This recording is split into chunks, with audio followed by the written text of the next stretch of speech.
Bonjour à tous, il est un petit peu plus de 12h30, 12h33, mais enfin on ne va pas pinailler pour 3 minutes de retard. On va commencer, bonjour Jessie. Bonjour Danick. Tout va bien? Très bien, et vous? C'est le 4e jour? 4e jour, oui. Moins de stress? Ça va. Ça va? Oui, on va le faire. Bien, alors aujourd'hui, on va recevoir tout à l'heure Madame Sylvia Sermanson qui est adjointe chargée de la culture au moule. On va parler des Amérindiens et de ce moule en héritage. Plus tard, on parlera de l'eau avec deux débatteurs, on peut les appeler comme ça, Monsieur Sigiscard et Monsieur Parent, puisque la question de l'eau est à l'ordre du jour cette semaine. Et puis, nous allons, comme d'habitude, avoir nos invités, notre chronique juridique avec nos deux avocats habituels. Sinon, tout de suite, Jessie, les titres de l'actu d'aujourd'hui. Et pour les titres de ce jeudi 14 janvier, lors de l'Assemblée nationale tenue hier à Paris, Harry Chalus a alerté le Premier ministre sur la recrudescence des faits de violence en Guadeloupe et revient sur sa proposition de créer un établissement public d'insertion de la défense. Notre correspondant Maurice Cessé était sur place. Quelle durabilité pour la voiture en Guadeloupe? C'est la question qui a été débattue ce matin à la salle Rémy Nassouta à Pointe-à-Pitre. L'Observatoire régional des transports y tenait un séminaire en vue de trouver des solutions pour réduire notre consommation en carburant et CO2. Yanis Pequigno a assisté au débat. Et enfin, réseau défectueux, coupure d'eau fréquente. Peut-être qu'on arrivera à trouver une solution en 2016. La problématique était hier au cœur des sujets lors du conseil communautaire de Cap-Excellence. Reportage avec Jeff Taylor. Voilà, merci donc Jessie, on vous retrouve tout à l'heure pour développer ce journal, mais pour l'instant on va tout de suite se diriger vers le moule en héritage, thématique les Amérindiens. Bonjour Madame Sermanson. Bonjour, bonjour à tous. Alors, ce moule en héritage, qu'est-ce que c'est exactement cette manifestation? Alors, c'est un projet qui s'articule autour, un projet commun avec les associations de la ville du Moule, dont l'objet, c'est la transmission du patrimoine matériel et immatériel de la ville du Moule. L'intérêt, c'est d'associer à la fois le public et le privé, en ce sens où la ville du Moule, institution qui porte les politiques publiques, et les associations qui sont dans la sphère privée. Alors, si je comprends bien, ce n'est pas la première fois que vous faites ce type de manifestation. Ça doit être la 4e édition, c'est ça? Exactement, la 4e édition, sachant que de plus en plus, nous essayons d'avoir une communication beaucoup plus large pour intéresser l'ensemble de la population moulienne, mais également la Guadeloupe sur la manifestation que nous faisons et pour mettre en lumière le patrimoine de la ville du Moule. Jessie. Alors, pourquoi avoir mis à l'honneur cette année les Amérindiens? Alors, les Amérindiens, c'est précisément parce qu'en fait, la commission, parce que je suis la présidente d'une commission, et en fait, au sein de cette commission, on s'est rendu compte que la population, à la fois moulienne, méconnaissait un petit peu l'histoire des Amérindiens au Moule. Il faut savoir qu'en termes historiques, les premières populations de la ville du Moule ont été des Amérindiens. Donc, pour nous, l'occasion nous était donnée de mettre en lumière cette histoire méconnue de la population. Alors, vous avez, cette manifestation se décline en deux parties. Une partie, on va dire, plus festive et une partie un petit peu plus réflexive. Alors, on va voir un petit peu les temps forts de cette manifestation. Alors, les temps forts, sous la partie patrimoine traditionnel, nous avons quand même demain matin l'inauguration de l'école des Grands Fonds. Alors, pour la population, l'école des Grands Fonds, c'est une école qui est un monument à Lithur. Alors, à Lithur, c'est un architecte qui a travaillé sur plusieurs édifices civils en Guadeloupe. Et donc, nous avons au Moule 4 monuments à Lithur, donc le clocher de l'église, le presbytère, l'école Galeron, pour ceux qui connaissent le Moule, et l'école pour ceux qui ne connaissent pas... Pour ceux qui ne connaissent pas, c'est précisément l'occasion de venir découvrir tout ce patrimoine de la ville du Moule. Et donc, ces 4 monuments, ce sont des monuments historiques. Donc, c'est précisément la raison pour laquelle la communauté éducative des Grands Fonds a souhaité que cette manifestation s'inscrive dans le cadre du Moule en héritage et qui mette en valeur le patrimoine de la ville du Moule. Alors, je vois que vous avez invité Madame Michel Robin-Clair qui a fait un travail sur Lithur. Donc, il y aura aussi une conférence? Alors, pas une conférence, ce sera un intermède historique parce qu'en réalité, ce sera très protocolaire. Hein. Il y aura le maire, le représentant du recteur, et puis la population et puis la communauté éducative. Mais c'est quand même l'occasion de revenir sur les l'histoire de cet architecte. Et aussi, quand même important de le dire, cette école sera baptisée au nom de Monsieur Montauban. Alors, Monsieur Montauban, c'est un Moulien qui a été scolarisé au Grand Fond et qui est actuellement professeur des universités, qui a été doyen des universités, qui est dans le monde de l'éducation nationale. Donc, une occasion supplémentaire de mettre à l'honneur un Moulien. Un Moulien, bien sûr. Alors, vous recevez aussi des Guyanais, il me semble. Alors oui, nous avons une opportunité que nous avons saisie, c'est-à-dire qu'il y a un projet qui a été mis en place avec une école guyanaise, un collège plutôt, de Guyanais avec un collège de Petit Canal, et ils seront logés au Moule pendant 4 jours, du 30 au 3, février, pardon. Et donc ça a été l'opportunité pour nous de mettre en avant justement cette culture amérindienne. Donc ils vont participer alors des échanges avec des écoles, l'échange d'après-midi d'échange avec une école du Moule, occasion où ils vont exposer les objets qui vont venir directement de Guyane. Le dimanche 31, ils vont effectuer le défilé traditionnel donc c'est un grand défilé, il y aura l'ensemble des associations du Moule, il y aura les officiels et nous allons recevoir justement ces 33 élèves du collège de Guyane où ils seront en tenue traditionnelle. Oui.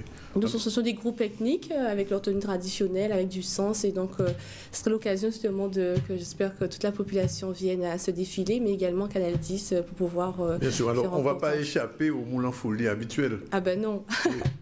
C'est déjà dimanche, hein, c'est dimanche, le 17, le moule en folie. Donc, depuis bien une semaine, tous les préparatifs sont en cours pour recevoir beaucoup de personnes, parce qu'on attend généralement beaucoup de la population guadeloupéenne. Et je ne vous cache pas quand même, c'est un grand moment de carnaval avec plus de 40 groupes invités, dont un groupe martiniquais cette année, qui était déjà là l'an dernier. D'accord. Donc c'est organisé par le comité de carnaval du Moule, présidé par monsieur Wana, que je profite pour remercier, parce qu'on remercier, profitez, après vous pouvez le faire. J'ai une question. Alors pour revenir sur le Moule en héritage, où est-ce qu'on peut retrouver le programme de l'événement? Alors tout d'abord sur le site Facebook du Moule en héritage, nous avons créé depuis 2 ans maintenant un compte Facebook dédié, et également sur le site internet du service culturel, le site Facebook de la ville du Moule, et puis aussi vous pouvez dans les différents points de vente des commerces, mais également cette année nous avons mis un petit partenariat avec l'office de tourisme à la fois de la ville du Moule, mais le CTIG également. Donc dans les points de diffusion vous pouvez trouver également le programme. D'accord. Alors tout le monde n'est pas du Moule, bien sûr. Il y a, je le dis parce qu'en passant au Moule on le voit quelquefois, des restes d'une espèce de bâtisse un petit peu plus lourd que l'Amérique. On fait la rue parallèle. Alors qu'est-ce que c'est exactement ces vestiges et qu'est-ce que vous comptez en faire? Alors c'est quand même un lieu qui a été réhabilité. Comme vous voyez, c'est un lieu historique. D'ailleurs, il y a une manifestation qui va se dérouler. Comment s'appelle ce lieu? C'est Visoski. Voilà. Visoski, c'est un lieu qui est un ancien port. En fait, c'est les vestiges qui restent, qui a été réhabilité par la ville du Moule. Et donc, vous aurez une initiation Begin et quadrille à ce lieu. Donc ce serait l'occasion encore une fois, je le répète peut-être, mais de venir parce qu'on attend beaucoup la population moulienne, mais également la population de la Guadeloupe. Alors il y a une question que je ne vous ai pas posée, mais je vais la poser maintenant. On me la pose souvent, l'origine du nom. Vous savez pourquoi le Moule s'appelle le Moule? Je ne connais pas toute l'histoire, mais Agitaine Moulin, je sais que ça vient. Je ne connais pas toute l'histoire. Je reconnais que je ne préfère pas dire de Moulin. Et puis, en fait, ça a tout un sens. Parce que c'est un port, en fait. Oui, c'était un ancien port, mais c'était au niveau économique, parce qu'il faut savoir que anciennement, la ville du Moule était quand même le premier port économique de la Guadeloupe. Et sucrier, voilà. Donc, en fait, ça vient de là. D'accord. Alors, sur la partie amérindienne, j'essaie de poser la question, mais enfin, peut-être entrer un petit peu dans les détails. Comment ça va s'organiser, puisque c'est la deuxième partie de votre manifestation? Alors, deuxième partie, pas véritablement. C'est-à-dire que nous avons quand même voulu concentrer toute la partie héritage amérindien dans un seul fil, avec un fil conducteur. Donc ça commence avec une grosse partie qui concerne les expositions. Donc nous avons Mireille Pompe, qui est quand même une artiste qui est au moule depuis plus de 20 ans et qui fait des poteries. Donc nous avons mis en place, il y a une exposition à la bibliothèque du Moule qui a commencé le 12, et une grosse partie pédagogique sous cet héritage amérindien. Donc demain, nous avons la projection de films avec des écoles qui ont travaillé déjà sur un projet pédagogique depuis le mois de septembre sous cet héritage. Et demain, ils vont avoir la diffusion d'un film sur la construction qui va depuis le choix de l'arbre d'une kanawa. Alors, donc c'est quoi la kanawa? La kanawa, c'est un embarquement pour des Amérindiens de l'époque. Et c'est leur pirogue, en fait. Des pirogues, c'est de pirogue, voilà, énorme, qui fait 16 mètres de long. Et vous aurez la chance à partir... alors, c'était prévu depuis le 12, mais avec la houle du Nord, nous avons dû reporter l'exposition de la kanawa, parce qu'il faut savoir qu'elle sort de Sainte-Anne par la mer. Et donc, elle sera, à partir de samedi, elle sera exposée pendant tout le mois au niveau du port du Moule, au niveau de la rade, près du port de l'autre bord. Donc c'est juste une exposition, personne ne pourra tester. Alors ça continue, donc l'exposition c'est toute une partie, c'est pour vraiment attiser l'attention. Vous aurez après, donc il y aura la partie pédagogique qui est importante pour nous parce que nous sommes dans la transmission. Donc d'abord les enfants qui puissent avoir cette connaissance, qu'ils puissent transmettre par la suite. Nous aurons alors une conférence avec, la conférence, je regarde mes notes parce que sur une thématique... Henri Petit-Roger. Voilà, oui, mais c'est surtout la date, donc c'est le 19 mardi. À 18h30. Oui. Et la thématique, c'est le mémorial amérindien du Moule aux Amérindiens de la Caraïbe. Donc on élargit, on part du Moule pour élargir vers la Caraïbe et la Guadeloupe. Juste une question subsidiaire. Le musée de Edgar-Claire n'est pas lié au Moule dans ce travail mémoriel? Ah oui, complètement, oui. Parce qu'en fait, je vous ai parlé de pédagogie, donc nous avons un partenariat avec la directrice du musée, la conservatrice du musée, et nous avons eu des visites scolaires au musée avec toute une partie pédagogique sur l'histoire et donc une grosse partie avec les élèves. Donc le musée est bien vivant? Ah oui, le musée, plus que jamais. On a pensé qu'il était un petit peu en désuétude, maintenant ça va, il a repris... Ça fait longtemps que vous n'êtes pas venu au Moule alors, ça veut dire. J'étais au Moule hier soir. Dommage, vous avez dû passer du côté de... Pas au musée alors, c'est l'occasion de venir au musée, de venir au Moule. Tout va bien au musée Edgar-Claire, au contraire, beaucoup de touristes y viennent, la population locale également, et nous avons nos élèves qui viennent régulièrement, et plus particulièrement en ce moment, des visites qui ont été prévues avec différents élèves. Alors, ce qui est bien, c'est que vous avez vraiment mis l'accent sur le partage entre les adultes et les enfants. C'est un événement familial, en fait.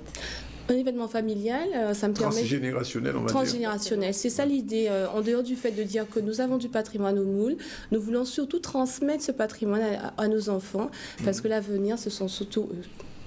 Alors, je continue, si vous le voulez bien, sur la lignée. Il vous reste encore quelques minutes. Oui, quelques minutes. C'est juste pour dire que la finesse, ça va être déjà le 30 janvier, de 8h à 13h, il y aura cette kanawa qui sera exposée, mais alors il y aura l'embarquement et le débarquement de la kanawa avec la navigation sous la rivière d'Audouin. Alors, si par exemple Jessie veut venir faire un petit tour en kanawa, comment ça se passe? Alors, Jessie, ça sera en deux parties. La première partie de 9h à 11h, ça sera réservé pour nos élèves parce qu'on est encore de... important, les élèves d'abord. D'abord les élèves. D'abord les enfants, d'abord les élèves en famille, ils sont attendus. Et Jessie pourra, à partir de 11h, de 11 à 13h, on attend la population. Ah non, parce que Jessie au journal, entre 11 et 13h. Oui, mais alors Jessie, elle va passer à 11h. Et elle aura le temps de venir à 12h ici pour les préparatifs et faire son journal à 13h. Waouh. Non, mais je vais vous étonner, Danick, parce que j'ai déjà testé la kanawa. Ah, vous avez testé la kanawa? Oui, et c'est très sportif. C'est vrai? Oui, j'ai beaucoup aimé. Ils ont essayé, mais non. Vous savez nager quand même, oui, je sais nager. Non, mais c'est très bien, c'est très sportif, mais c'est très intéressant. Alors, j'encourage tout le monde à tester. Merci. Vous voyez, vous avez une défenseuse de la kanawa. Vous voyez, naturellement. Merci, Jessie. Alors, moi, j'ai assisté à la construction d'une kanawa à la Dominique. Ah ouais. Oui, parce que la première Canawa a été construite à la Dominique par des gens que je connais, dont M. Barfleur. Et donc, j'ai eu la chance d'être... C'est lui qui... C'est lui, hein, ouais.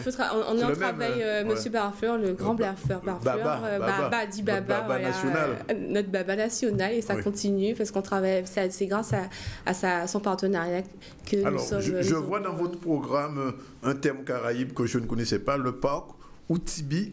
Ouais, Tibi. Oui. Justement, c'est un terme amérindien. Donc, ce parc-là, alors, au Moule, c'est un parc où, effectivement, il y a le mémorial, où on a dressé le mémorial, où ont débarqué les premiers Amérindiens. Donc, ce parc-là a été créé depuis de longues années, mais il n'avait pas été inauguré. Donc, à 8 heures, on commence le chapeau de roue. 8 heures inauguration, et puis après on part sur l'embarquement de la Canawa. Donc on a continuité sur les Amérindiens. Alors je vais vous embêter, mais enfin... Ah oui, je vois. Oui, alors je sais que le résultat des dernières élections n'a pas été très favorable à Mme Carabin. Je parle des élections régionales. C'est pour ça qu'il y a tant de choses qui se font subitement. Ah non, pas du tout. C'était prévu avant. Ah ben bien longtemps, bien avant. Ouais. Ce qu'il faut savoir, vous comprenez qu'un programme comme cela, ça ne s'improvise pas. C'est bien le résultat d'un travail de longue haleine avec les différentes associations de la ville du Moule et la commission culture, la direction du service culturel dont je suis responsable, la ville du Moule, le maire. Donc voilà, on ne s'improvise pas du jour au lendemain de faire un programme sur un mois. Voilà. Et donc ça n'a rien à voir avec les élections. Désolée de vous décevoir. Ah non, je ne suis pas déçu. Je vous ai posé la question parce qu'elle se posait, on se demande, parce que j'avoue que c'est la première fois que je reçois un élu du Moule avec un programme aussi conséquent. Donc je m'interrogeais, je me disais, mais qu'est-ce qui se passe comme ça au Moule? Et j'ai pensé aux élections. C'est précisément parce que nous avons choisi de communiquer beaucoup plus. D'accord, il y a quand même... Non, c'est un projet...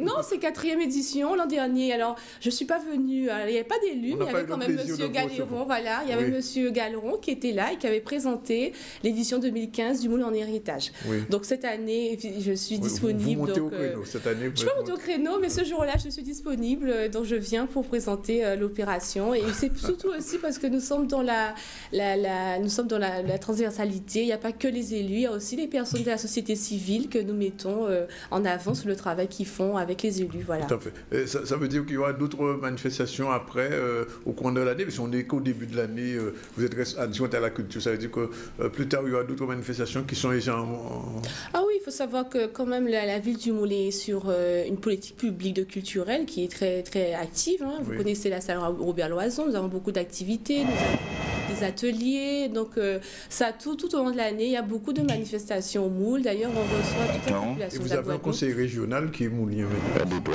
Nous avons 2 conseillers régionaux. Oui, mais vous avez un qui a été à la culture d'ailleurs.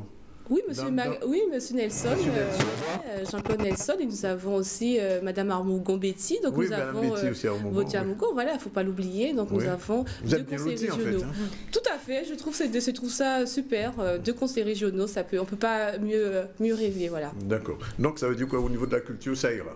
Pas de problème. Bon, alors, on va pratiquement conclure en vous donnant l'occasion de rappeler les 3 ou 4 temps forts de cette manifestation.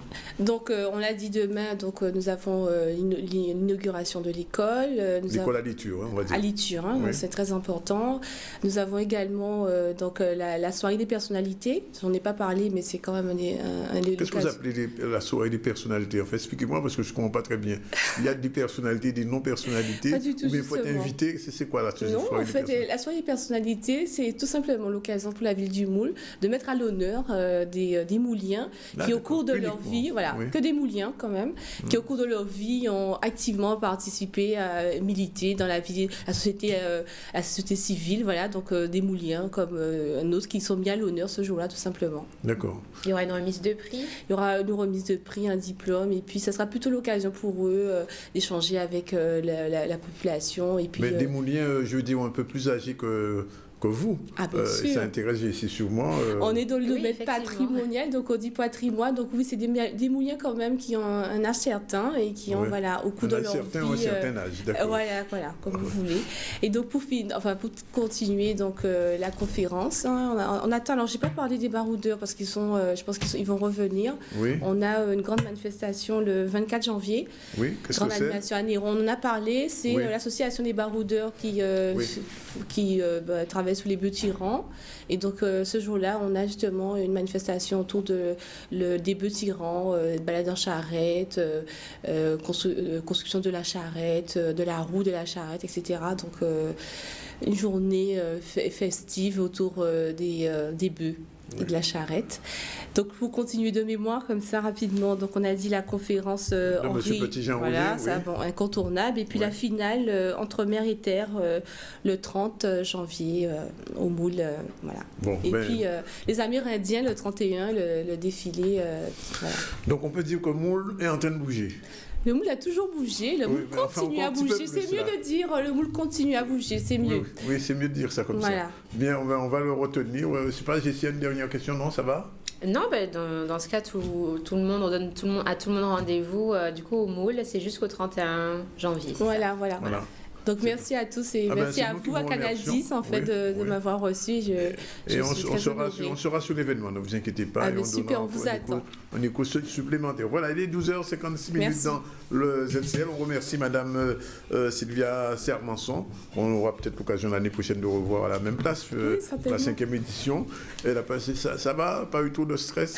Un petit peu, mais bon, j'espère que ça a été... pas été visible. En tout cas, ça n'a pas été visible. On vous remercie. On passe tout de suite à la page de pub et puis on se retrouve tout de suite après avec Jessie pour développer les titres de l'info.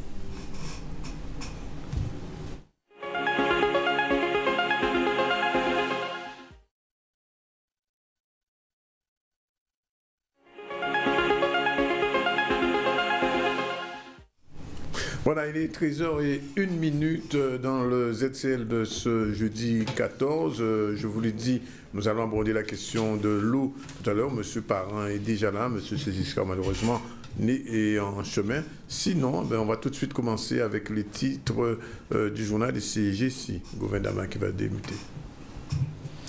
Meurtre, braquage, harcèlement, depuis le début de l'année, les faits de violence en tout genre ne cessent d'augmenter en Guadeloupe. Harry Chalus a interpellé le Premier ministre durant l'Assemblée nationale qui a eu hier à Paris. Il déplore le manque de policiers dans la région et relance le débat sur la création du premier établissement public d'insertion de la défense en Guadeloupe. Un dispositif d'insertion qu'il faudra réviser pour obtenir des résultats plus concluants. Notre correspondant Maurice Cessé était sur place. Monsieur le Premier ministre, alors que la situation semblait s'apaiser, on assiste à une recrudescence des faits de violence et de la délinquance. Depuis quelques mois, le nombre de braquages augmente. Nous avons même eu à déplorer le week-end dernier des tirs visant les forces de l'ordre. Le nombre d'armes en circulation n'a jamais été aussi important. Le manque de policiers se fait ressentir en Guadeloupe. Si le travail très efficace des enquêteurs de la gendarmerie et de la police permet en général rapidement d'apprendre les auteurs des faits, je pense qu'il y a urgence à nous interroger sur le sens des condamnations et des peines prononcées pour prévenir le fléau de la récidive en favorisant une réelle insertion à la fois citoyenne et professionnelle. Je souhaite ainsi revenir sur ma proposition du 5 novembre 2014 sur le principe de la création d'un établissement public d'insertion de la défense en Guadeloupe. Ce dispositif de la loi du 26 décembre 2011 propose aux mineurs délinquants âgés de 16 à 18 ans, à titre d'alternative à une peine d'incarcération et sur la base du volontariat d'accomplir un contrat de service. Cette expérimentation apparaît plus que jamais comme une réelle opportunité. Ce dispositif, même s'il pourrait être amendé, me semble aller dans le sens de la volonté du président de la République d'étendre le service civique exprimé le 11 janvier 2016 lors des vœux à la jeunesse et aux forces de l'engagement. Cette mesure ciblée en milieu ouvert et non plus en prison est surtout un excellent moyen de prévenir la récidive. Aussi, et en concertation avec le conseil départemental, les communautés d'agglomération, je pense que nous sommes en mesure de concrétiser la création du premier EPID en Outre-mer. Monsieur le Premier ministre, le gouvernement souhaite-t-il nous accompagner à mettre en place un dispositif visant l'encadrement militaire des mineurs délinquants afin qu'en Outre-mer, l'on puisse mieux répondre aux besoins des jeunes en voie de marginalisation. Merci. Merci. La parole est à Mme Myriam El Khomri, ministre du Travail, de l'Emploi, de la Formation professionnelle et du Dialogue social. Merci, Monsieur le Président. Mesdames et Messieurs les députés, Monsieur le député Harry Chalus. Je partage tout à fait la situation qui est compliquée en Guadeloupe et je peux vous dire ici que les services de police, de gendarmerie et de justice sont particulièrement mobilisés. vous saluez l'action que mènent les EPID. En effet, ces dispositifs d'insertion professionnelle des jeunes, particulièrement des jeunes qui étaient sans qualification, qui étaient sortis du système scolaire depuis de nombreuses années, ont des taux d'insertion qui sont particulièrement intéressants. Et nous souhaitons, vous le savez, le président de la République a souhaité développer dès 2015 le nombre de places en EPID. Et nous avons aujourd'hui 3500 jeunes, ça sera près de 4500 dans le prochain mois et 2 centres seront ouverts à Toulouse et à Nîmes cette année. Vous nous interrogez notamment sur les dispositifs qui existent en Guadeloupe. En effet, il n'y a pas d'EPID en Guadeloupe, il n'y en a pas dans les Outre-mer. Pourquoi? Parce que les EPID ont été créés en 2005 sur le modèle justement du service militaire adapté à l'outre-mer, et le SMA qui existe depuis de très très nombreuses années à l'outre-mer a permis justement de toucher près de 5000 jeunes. Les centres aujourd'hui, vous proposez d'accueillir des jeunes sous main de justice de 16 à 18 ans. Cette expérience a été menée pendant 1 an et elle n'a pas été poursuivie. Il y a plusieurs raisons à cela. Une qui est un peu les difficultés d'encadrement quand on a des mineurs et des majeurs en termes de mixité lorsqu'on fait des activités en direction des entreprises.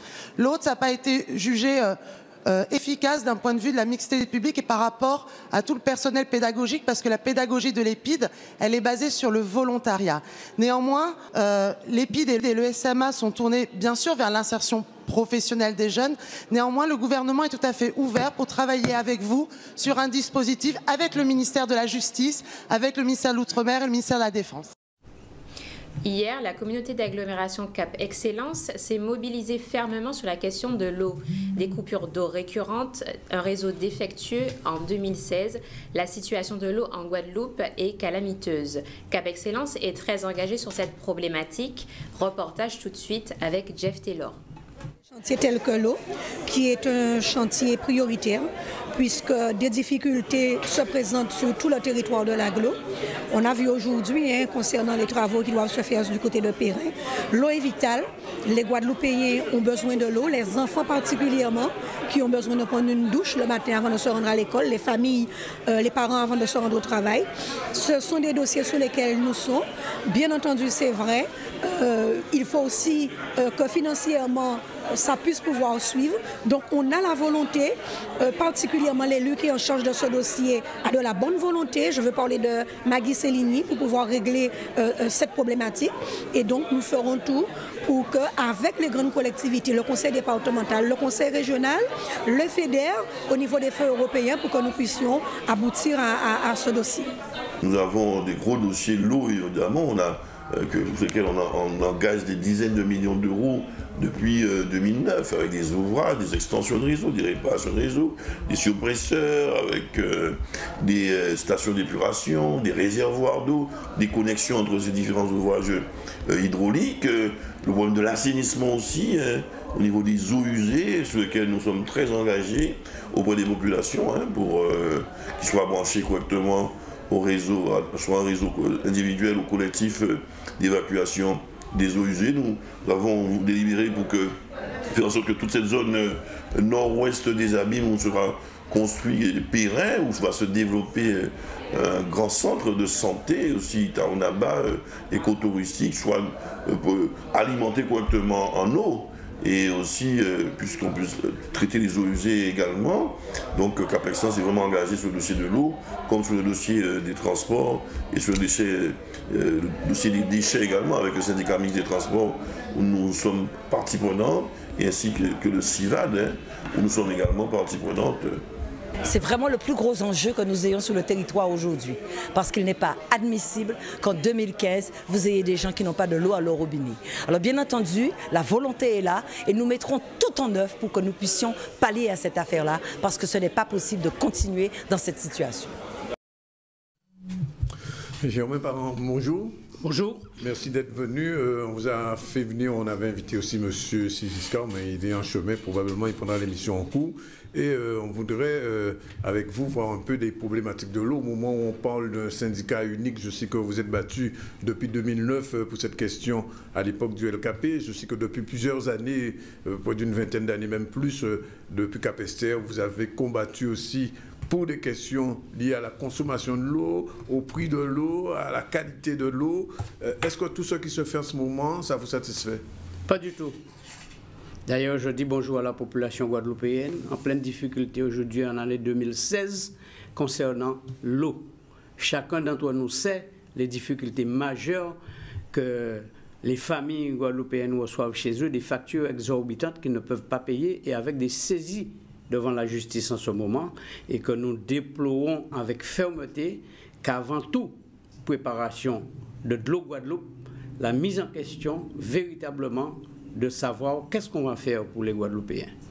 Et c'est en ce sens qu'on s'est battu et que hier encore, à une conférence de presse, je l'ai dit, je l'ai annoncé, et j'ai bien précisé au nom des usagers guadeloupéens qu'il n'est pas question de préparer un tel statut pour la Guadeloupe dont on réclame depuis 21 ans.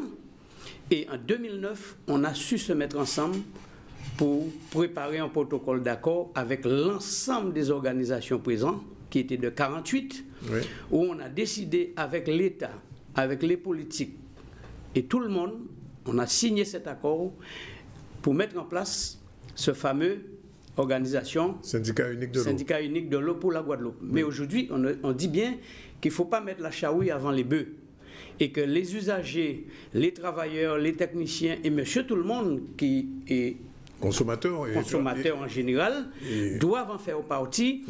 Et ma foi, on devait y avoir notre place et toute notre place dans ce dit de l'eau Guadeloupe parce que la loi le prévoit.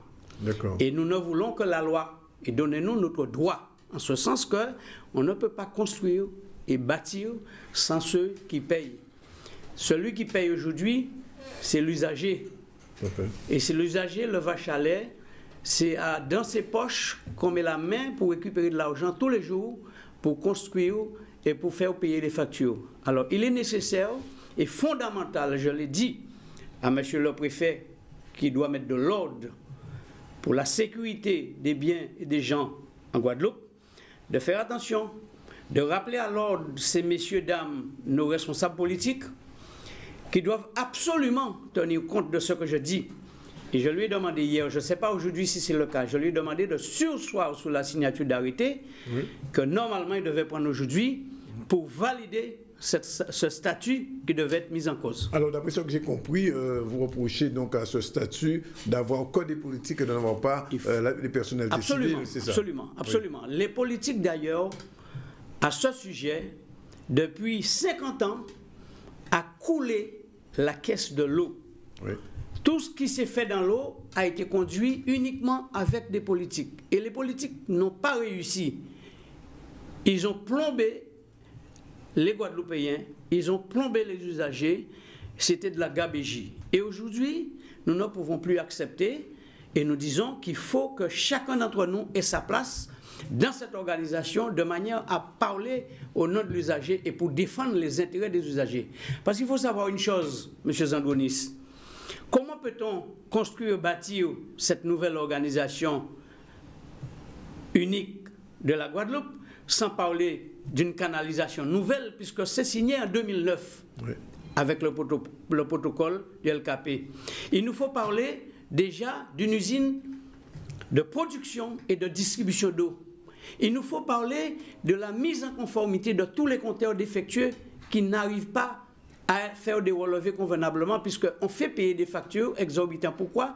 Parce qu'on est contre la loi là-dedans. On fait payer des factures estimées ou forfaitaires, ce qui est hors la loi. Et nous disons, de plus, avant de parler de cette structure unique, allons mettre sous la table le prix unique de l'eau. Qu'est-ce que l'usager guadeloupéen va payer au mètre cube? Et à partir de là, on pourra discuter et faire la mise en place de ce statut-là. Mais si l'usager n'est pas partie prenante, il n'est pas intégré, il n'est pas inséré dedans, ça voudrait dire qu'on est en train de couillonner encore le peuple. On est en train de mener encore le désordre dans ce département-là, puisque les gens aujourd'hui n'arrivent pas à comprendre. Jessie, alors, est-ce qu'on peut rappeler les principales missions de ce fameux syndicat unique de l'eau? La mission de ce fameux syndicat unique de l'eau, c'est de mettre en place tout ce qu'il faut pour que l'usager puisse avoir de l'eau en quantité, en qualité, à un prix abordable et raisonnable, de manière à ce qu'il puisse avoir de l'eau 24 heures sur 24 et qu'il puisse payer ses factures convenablement. Et si ce n'est pas cela, comment allons-nous construire cette usine de production si on ne parle pas de chiffres? Comment allons-nous réaliser cette canalisation nouvelle si on ne parle pas de chiffres? Quel sera le montant du prix du mètre cube qu'on va dire aux Guadeloupéens qui doivent payer? Non, il ne faut pas mettre la charrue avant les bœufs. Il faut parler d'abord avec tous les protagonistes de l'eau, ensemble, discuter et voir qu'est-ce qu'il faut et quelle est la réalité de tout ça. Pour que le bon Guadeloupéen, le citoyen guadeloupéen, ceux qui ont à mettre l'argent sur la table puissent dire, enfin, nous avons trouvé une issue. Mais si on laisse les politiques faire seuls, nous allons droit dans le mur. Parce que déjà, quand j'ai regardé ceux et celles qui veulent encore récupérer la tête de cet instrument-là... Alors il y a M. Bernier, il y a Mme Céligny, paraît-il. On ne peut en aucun cas laisser ceux qui ont coulé la Guadeloupe au niveau de l'eau il y a des années reprendre encore la tête de cette structure-là. Je dis que... Vous avez un candidat ou bien vous êtes vous-même candidat, monsieur? Nous ne sommes pas candidats. Nous ne voulons pas être candidats pour être candidats. Nous disons que nous voulons être dans cette structure-là, les syndicats, les associations, les travailleurs, les techniciens, pour parler au nom des usagers. Et nous voulons parler pour les usagers et rien que ça. Maintenant, nous voulons aussi que les politiques soient là, puisque les politiques sont des décideurs. Oui. Mais le politique ne peut pas dire simplement demain qu'un usager va payer 8 €. N'oubliez pas qu'en 2009, l'État avait bien dit, et ils l'ont signé, que c'est nous qui allons trouver l'argent et pour mettre dans la caisse de l'Office de l'eau, de manière à ce que vous avez une canalisation pour pouvoir avoir de l'eau en quantité et en qualité. Si nous laissons les politiques faire aujourd'hui comme ça, nous aurons cette même canalisation qui existe depuis 50 ans, où il y a 50% de fuite dessus, et c'est l'usager qui paye ça. Nous ne pouvons pas laisser encore entraîner par des multinationales, des fuites, des casses à réparer tous les jours, et que c'est nous qui allons payer. Non, M. Zandronis, nous disons, pas question. Alors, je vais vous poser une question plus technique. C'est ce syndicat unique de l'eau. Il y a eu une réunion la semaine dernière, vous le savez, et Mme Chevry a décidé de ne pas participer en tant que présidente de la communauté des communes du Sud Basse-Terre. Comment vous appréciez sa position? Mais je n'apprécie pas du tout, parce que la communauté d'Aglo Sud Basse-Terre, de Cap-Esther à Bouillante, fait partie de la Guadeloupe. Il n'est pas ailleurs de la Guadeloupe. Il n'est pas dans la Caraïbe en quelque part. Il est au sein de la Guadeloupe. Ils doivent être bien insérés, puisque en 2009, je vous assure, qu'en 2009, Mme Chevry a signé aussi ce dit protocole. Donc on ne peut pas couper la Guadeloupe en plusieurs morceaux et de laisser pour compte un certain nombre de Guadeloupéens. Il faut absolument justement qu'à ce sujet, que ça revienne sous la table. C'est pour ça que j'ai demandé au préfet avec autorité, au nom des usagers, de surseoir sur sa signature, de ne pas donner l'accord aux politiques pour qu'ils construisent tout de suite ça. Il faut qu'on revoie la situation et il faudrait que le Sud Basse-Terre soit intégré au niveau de l'eau Guadeloupe pour que l'ensemble de la Guadeloupe soit au meilleur prix et de bonne qualité avec l'eau. Nous ne pouvons pas dire demain que les 3/4 de la Guadeloupe va payer 1 € le mètre cube d'eau et que la zone Basse-Terre va payer 3 €. Ce n'est pas possible. Nous sommes en Guadeloupe. Tous les Guadeloupéens doivent être logés à la même enseigne. Vous avez une idée du prix qu'on pourrait demander aux Guadeloupéens aujourd'hui s'il y avait un prix unique pour l'eau? Un prix unique pour l'eau aujourd'hui, ce n'est pas de la volonté ou de la faute des usagers qui ont toujours payé depuis 50 ans. Qu'on trouve là où est passé tout l'argent des taxes et des taxes fixes qu'ils ont gaspillé. Aujourd'hui, le prix unique de l'eau, ma foi, d'après les calculs qu'on a fait, et prenons le cas de Trois-Rivières, qui faisait payer 1,10 € à 1,30 € et pas plus. Oui. Et ils arrivaient à gérer leur syndicat à Trois-Rivières. Oui. Donc, je pense très bien qu'on ne pourra pas aller au-delà de là. Et c'est sous cette base-là qu'on a misé que si une commune comme Trois-Rivières, qui était au plus bas prix, a pu gérer son syndicat, eh bien, les autres syndicats et régies pourront y aller dans le même sens. Et à cela, M. Zandronis, je rajoute qu'avant d'organiser tout ça, il faudrait qu'on nous dise toutes les factures antérieures qui traînent. Oui, il y a un... Qu'est-ce qu'on va faire? Les arriérés, bien sûr. Alors, les arriérés, au lieu de bannir ça, puisque l'argent est déjà déversé dans la caisse de la Générale des Eaux par le groupe Vivendi, et c'est déjà déversé dans la caisse du SIAG pour arrêter ces factures, n'empêche que les gens reçoivent des factures de 17 000 euros, de 9 000 euros, de 21 000 euros. Il faut qu'on arrive à bannir cela et il faut qu'on dise non, qu'on ne peut pas continuer en ce sens. Et c'est par la même occasion que je dis que le Guadeloupéen aujourd'hui qui achète des millions de bouteilles d'eau dans les magasins pour subvenir à leurs besoins, ce n'est plus possible parce que la loi prévoit que l'usager doit avoir de l'eau 24 heures sur 24. Et nous disons amèrement qu'il faut avoir à connaître toute la vérité et l'origine de l'eau en bouteille. Et nous voulons défendre nos usiniers en Guadeloupe parce qu'il y a trop d'eau qui arrive sur le marché guadeloupéen dont on ne sait pas quelle est la qualité de l'eau. Vous avez Kawilin, vous avez Matouba et vous avez en même temps Capes aussi qui est là. Mais d'après ce que je sais, moi, l'eau polluée du réseau qui a 55% de fuite dedans, il ne faut pas oublier que Kawilin, à petit bout, le met en bouteille et le vend à 1,10 €, 1,20 €.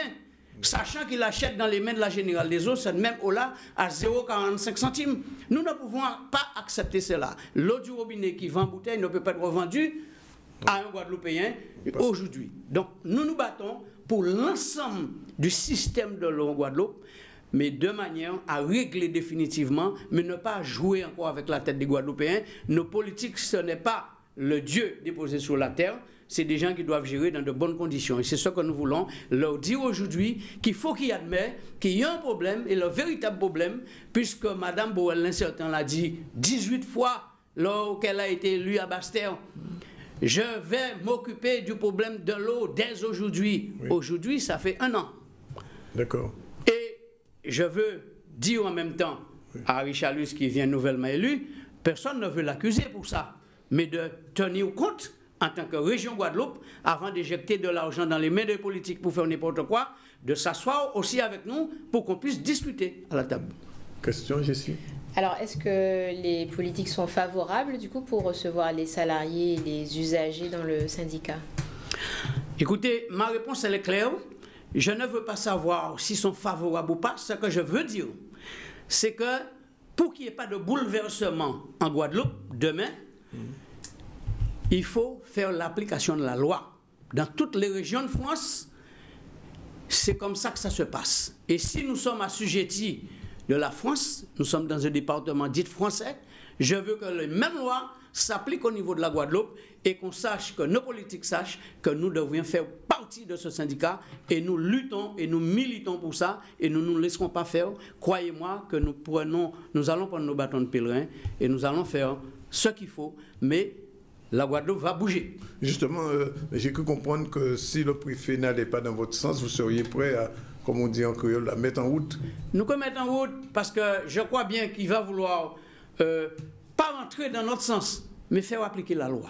Oui. Il est là pour ça, c'est son rôle. Je lui dis d'appliquer la loi. Sans pour cela, nous ne voulons pas abattre un préfet parce qu'il est préfet. Nous disons que c'est lui qui doit mettre de l'autorité et faire appliquer la loi et que le politique sache que l'usager a sa place, il faut lui laisser sa place en toute transparence pour que nous puissions savoir ce qui se passe à l'intérieur parce que trop longtemps, les politiques nous ont trompés, nous ont couillonnés et jusqu'à aujourd'hui, on ne sait pas ce qu'ils ont fait avec l'argent de l'eau et c'est des milliards qui ont disparu en Guadeloupe. Il faut qu'un jour que la lumière soit faite sur ça. Bien, merci Monsieur Parent. On a attendu au maximum l'arrivée de Monsieur Suzy-Siskao qui était prévu.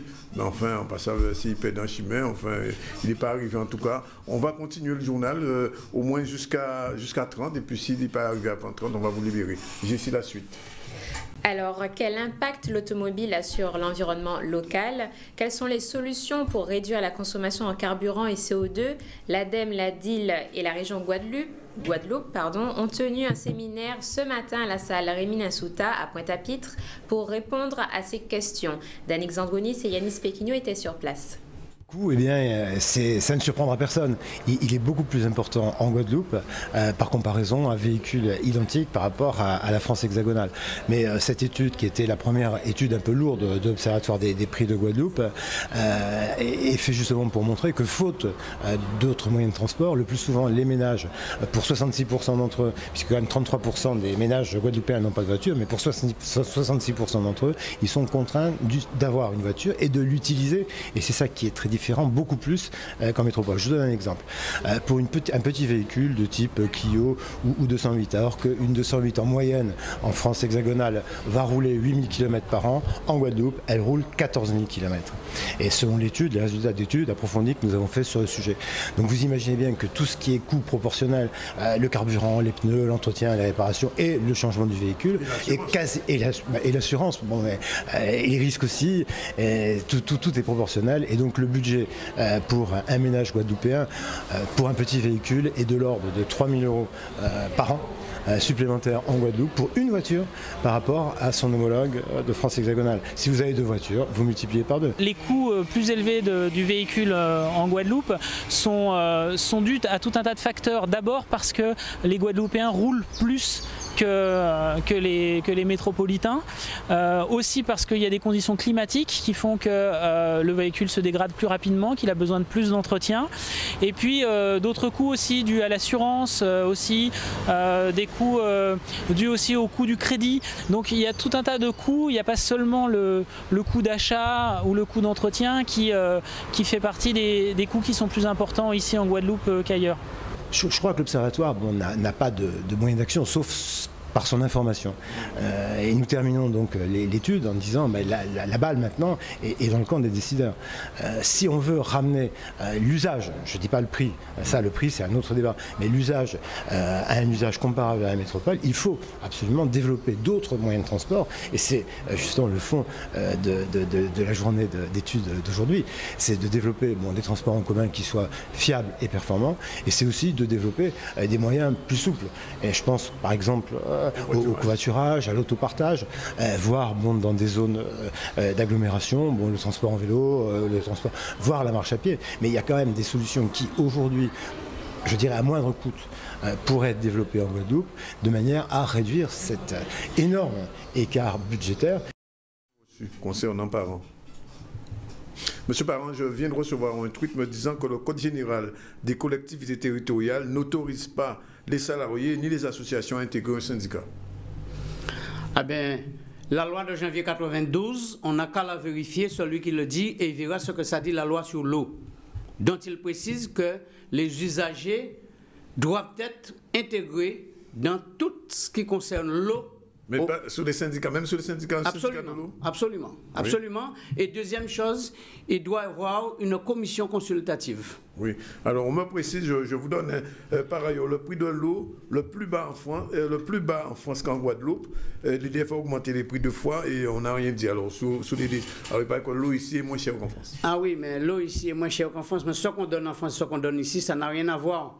La mauvaise qualité de l'eau, l'eau polluée qu'il y a ici, dans une canalisation vétuste depuis 50 ans, la personne qui le dit, je sais qu'il aurait pu aussi, à travers ceux qu'il vit avec lui, de leur dire que la Guadeloupe ne mérite pas ce qu'il a mérité pendant 50 ans. Alors, visiblement, c'est la dernière question. Si l'État n'accepte pas de vous intégrer dans ce syndicat, n'applique pas ce que la règle que vous dites, qu'est-ce qui va se passer ? Nous ferons ce que nous aurons à faire en Guadeloupe, et puis avec les Guadeloupéens et les usagers qui n'en démordent pas et qui ont des difficultés. Et je prendrai pour preuve à la personne qui profite pour annoncer ce qu'il a envie de dire, que les factures de 17 000 € que j'ai ici, des personnes âgées de 76 ans, est-ce qu'il les prend en main pour les défendre et comment on va les payer au SIAG et à la Générale des Eaux. Et j'en ai une cinquantaine comme ça. D'accord. Hein? J'en ai une cinquantaine comme ça. J'ai une dame de Mornalo qui a 17 000 € en main, qui ne sait pas quoi faire. Elle va devenir folle. D'accord. J'ai quelqu'un qui a les 2 jambes amputées, qui a 6 000 € de facture pour 2 mois. J'aimerais savoir que cette personne-là, qui commence par raisonner ainsi, est-ce que c'est un Guadeloupéen ou il vient d'arriver en avion hier soir ou aujourd'hui? La question est posée. Merci en tout cas, monsieur Parent. Je précise qu'en Martinique, l'eau coûte 5 € le mètre cube, à Saint-Martin 8 €, à Paris 12 €, à Saint-Barthélemy 17 € et en Guadeloupe 2 €. C'est les informations qu'on me donne juste avant de conclure. On vous remercie, ce n'est pas la dernière fois que vous viendrez puisque probablement la question de l'eau va rebondir dans les jours qui viennent. On prend moi avec vous pour une prochaine émission, probablement avec un élu cette fois-ci. J'espère qu'il sera là. Sinon, il est pratiquement 13h30. On prend la page de pub et on se retrouve tout à l'heure pour la suite du journal et notre chronique juridique.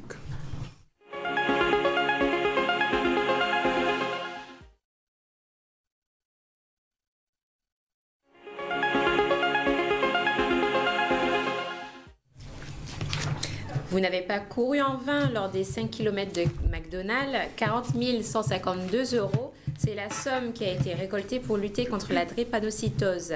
Le chèque a été remis hier à la JA et à l'association Guadeloupe Espace Drépanocytose. C'est un petit pas pour cette maladie qui touche plus de 35 naissances par an. Reportage avec Yanis Péquignot et Mathis Vergeot.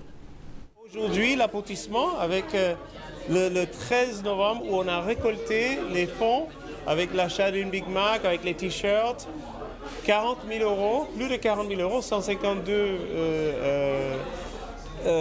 pour donner à la Guadeloupe Espoir Drépanocytose, l'association qui lutte vraiment pour rapprocher les familles et autour de cette maladie et de trouver des solutions avec l'INSERM, justement, avec des jeunes chercheurs de la Guadeloupe, pour savoir pourquoi il y a des crises, pourquoi nous avons des enfants qui meurent et qui souffrent. Donc notre rôle est de récolter l'argent, d'être le tremplin pour que cette maladie puisse se connaître.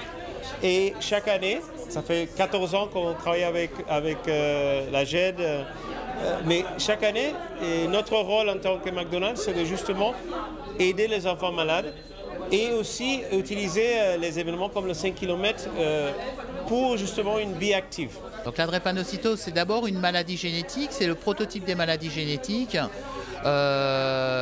qui est due à une anomalie au niveau de l'hémoglobine et qui touche essentiellement les populations qui ont des origines soit de l'Afrique subsaharienne, soit de l'Inde. Et de par des flux migratoires, et bien maintenant ça touche de nombreuses populations, y compris des populations européennes. Les fonds que l'on récolte et qui nous sont transmis grâce à des opérations de ce type vont servir d'une part à pouvoir financer des thèses et notamment des bourses de thèse, et puis d'autre part un certain nombre de ces fonds vont nous permettre d'acquérir soit des équipements, soit du consommable qui vont nous permettre de mener à bien nos projets de recherche. Je ressens une très très grande émotion parce que le jour du Macapides qui nous permet de récolter le plus de fonds, c'était le 13 novembre, il y a eu les attentats du 13 novembre et beaucoup de gens pris de choc et de panique ne sont pas venus. Donc on ne pensait pas obtenir une telle somme. On est ému et heureux parce que vous savez, c'est pratiquement notre principale source de ressources en fait. Et on compte toujours beaucoup dessus parce que grâce à ça, on peut mettre en place des grosses actions. Alors on est vraiment très touchés et vraiment au nom de toute l'association, on dit vraiment merci à tous les Guadeloupéens qui se sont mobilisés et bien sûr merci à toute l'organisation de McDonald's. Voilà, il est 13h37 dans le ZCL de ce jeudi 14. Comme d'habitude, tous les jeudis, nous recevons nos deux avocats. Maritza Bernier, bonjour. Bonjour. Et France Calvert, bonjour. Bonjour. Alors aujourd'hui, on va aborder un sujet que je ne connais pas et peut-être les téléspectateurs non plus, la question du nom, le nom des époux. Alors comment ça se cadre? Pourquoi c'est un problème? Oui, alors dans des émissions précédentes, nous vous avons expliqué qu'effectivement le mariage faisait naître entre les époux des obligations, des devoirs, mais également des droits. Alors effectivement, il peut y avoir des effets sur le nom. Il peut, parce qu'en réalité, le mariage ne change rien au nom de chacun des époux. C'est-à-dire? Alors pour vous expliquer, c'est que en fait, on ne perd pas son nom de jeune fille ou son nom de jeune homme par le mariage. Simplement, la loi permet à l'époux ou à l'épouse de porter à titre d'usage le nom de son époux. Alors ce que je suis en train de vous dire précisément, c'est que contrairement à une idée reçue, aussi bien l'homme que la femme peut user le temps du mariage du nom de son conjoint. Le mari peut porter Tout à fait. le nom de sa femme? Alors ils peuvent porter l'un ou l'autre le nom de l'autre, oui. Et ils peuvent les porter de façon accolée dans le sens de leur choix. Par exemple, Bernier et je ne vais pas prendre Calvert, c'est trop simpliste. Bernier Zandronis, on voilà. va dire. Bernier Zandronis, oui. Ou Zandronis Bernier. Oui. Voilà, donc c'est les époux décident d'user ou non du nom de Alors, est-ce que, je pose la question à France ou à vous-même, Maritza, est-ce que c'est une disposition nouvelle ou ça a toujours été comme ça? Surtout que c'est depuis exactement la loi du 17 mai 2013. Ouais. On peut parler des lois à Todigala, là, il y a des mondes de même sexe émaillé, c'est depuis ça. Ouais. C'est-à-dire que, par exemple, bon, Marie l'a pu porter nom à madame là par exemple Calvet, Amaya avait un journal là. Madame là c'est un journal là, elle dit bah non, moi c'est journal là. D'accord. Ben nous c'est journal là, et puis dit non, c'est Calvet. Ouais. Ou alors, il décide de porter les deux noms. C'est ça la radio par substitution, quand il peut prendre nom à l'autre, ou alors par adjonction. Il peut ajouter. Il faut les deux en même temps, mais on peut nioncelle. Ou pénioncelle. Ou pénioncelle? Oui, tout à fait. Non, on peut porter nom à ou alors, sans possibilité, il n'y a pas une obligation. C'est-à-dire, on peut prendre nom à l'autre, on peut décider qu'il va coller les deux noms par adjonction. Mais son but, si vous voulez, qu'on peut faire, je dis ça à titre d'usage. C'est-à-dire, carte d'identité, passeport au Pénissa, mais pas à l'état civil. D'accord. C'est-à-dire qu'arrêter, par exemple, non à mon famille, non, mais à titre d'usage, dans la vie courante, au niveau administratif, il peut porter dans l'autre là, ou alors porter dans l'autre là, et coller les deux. C'est même bien pour ce monde-là? On va y arriver. Alors, juste un dernier point sur le nom d'époux.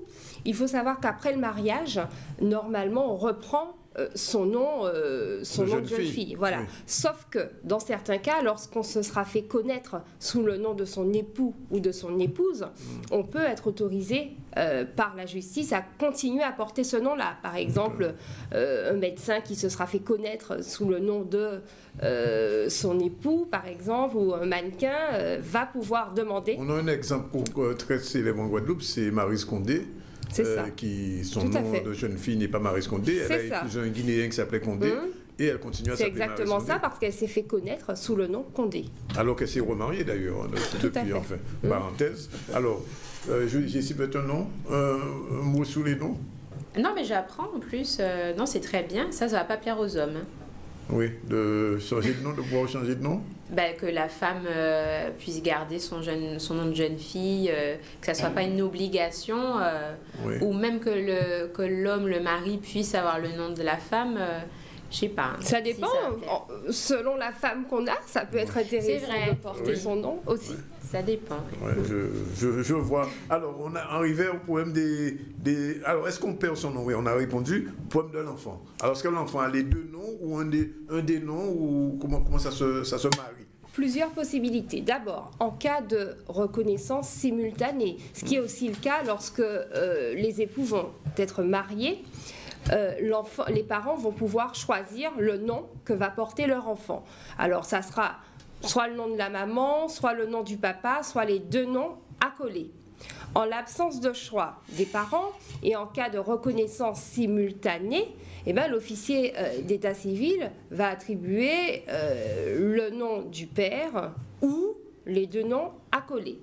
Il faut savoir aussi que le nom, il peut y avoir un changement de nom. Par exemple, l'enfant va porter le nom de sa maman, le papa va reconnaître postérieurement, et les deux parents, accompagnés de l'enfant, peuvent faire une déclaration conjointe à l'officier d'état civil pour permettre à l'enfant de porter dorénavant le nom du père ou en tous les cas du parent qu'il aura reconnu en deuxième. Ce qu'il faut savoir, et ça c'est important, c'est que dès lors que deux mêmes personnes auront un enfant ensemble, qu'ils auront fait un choix de nom de famille, ce choix-là, il va s'appliquer aux enfants postérieurs du même lit. C'est définitif. Pour les enfants qui vont naître entre les deux mêmes personnes. Si vous avez un enfant avec une tierce personne, évidemment que le choix du nom pourra être différent. Alors, une question subsidiaire, comme toujours. L'enfant qui a été l'enfant de deux époux divorcés, est-ce qu'il peut choisir au moment du divorce des parents le nom de l'un ou de l'autre? Le nom a été attribué à sa naissance. Oui. Donc là, c'est... voilà. Ce qui est important aussi de savoir, puisque de plus en plus on a le cas, lorsque les parents ont un nom de famille double, Zandronis Bernier. Il faut savoir qu'ils ne peuvent transmettre chacun. Ça sonne bien. Ça sonne bien, vous trouvez? Oui, on en parle hors caméra. Non, simplement pour dire que lorsque les époux ont des noms doubles, ils ne peuvent en transmettre qu'un seul. Époux ou pas d'ailleurs. Ah, d'accord. Voilà. Parce que sinon, on aura des noms à rallonge. Vous imaginez l'enfant... Zandronis, ZCL, Bernier, Canal 10, ça fait un peu long. Oui, c'est vrai. Que peut-on faire son épouse quand l'autre est hors d'état de manifester sa volonté? Que peut faire son époux, son épouse? On peut trouver les démons mariés. Mais l'autre peut trouver une difficulté mentale ou une difficulté psychologique que, bon, je ne vais pas compter ici, il y a une difficulté. Eh bien, là qui est normal là, il peut saisir le juge là, il peut demander au juge là autorisation à passer des actes tout seul. Par exemple, il a besoin de volonté, il a besoin de volonté. Donc là, il a un problème mental, il ne peut pas faire rien. Et l'autre là peut demander au juge là d'autorisation à vendre le gaz là ou vendre elle tout seul. La seule signature, alors que si vous êtes normal, ou madame là est normal, c'était des deux signatures. On peut trouver aussi dans une situation où un point Bougla Jean Bouillonnade. Il a boiron, il a sorti, il a dérivé, il a dépensé l'argent à droite, il a dépensé l'argent à gauche, il a senti son monde qui s'y influence à d'autres mondes, et puis il ne peut pas gérer normalement tout bien dans le sens intérêt.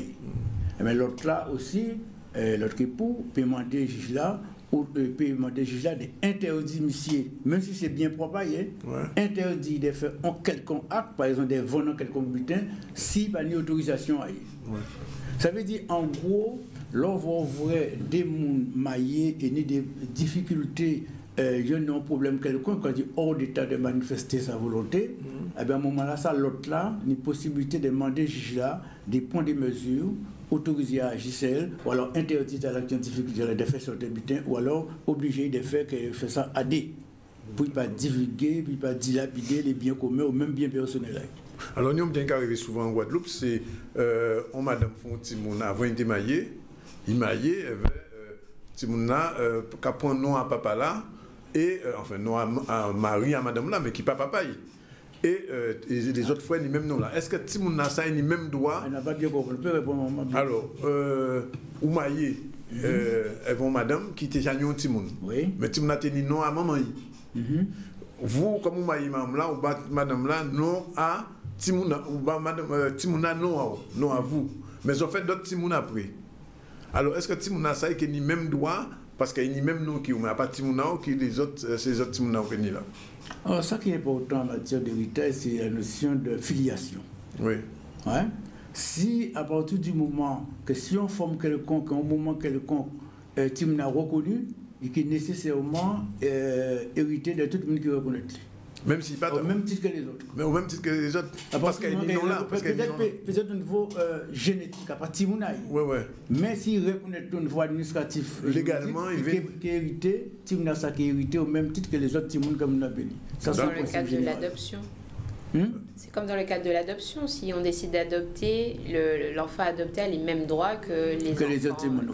En gros, c'est ça, oui. D'accord. Ok. Ben, c'est une notion qu'on peut bien connaître, on peut bien content. Il y a choisi que tout le monde qui garde nos jeux là au courant de ça. Si vous avez raté le début de cette émission du ZCL, bien évidemment, vous avez la possibilité de vous rattraper sur le www.zcl.tv.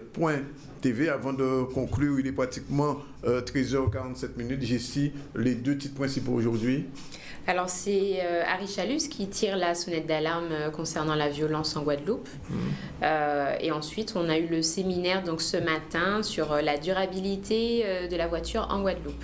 Effectivement, les Guadeloupéens, on a vu dans le reportage, sont très esclaves de leur voiture, mais c'est lié aussi au fait que le transport guadeloupéen est très mal organisé. Voilà, il est 13h48. On remercie nos avocats, on remercie tous les gens qui ont participé à cette émission aujourd'hui. On se retrouve demain, Jessie. Même heure, demain, même heure. Et même côté là, et si tu as raté, www.zcl.tv. Voilà, c'est fini pour aujourd'hui. Monsieur Sissi va arriver hors délai, malheureusement, on ne peut pas faire le débat qui était prévu.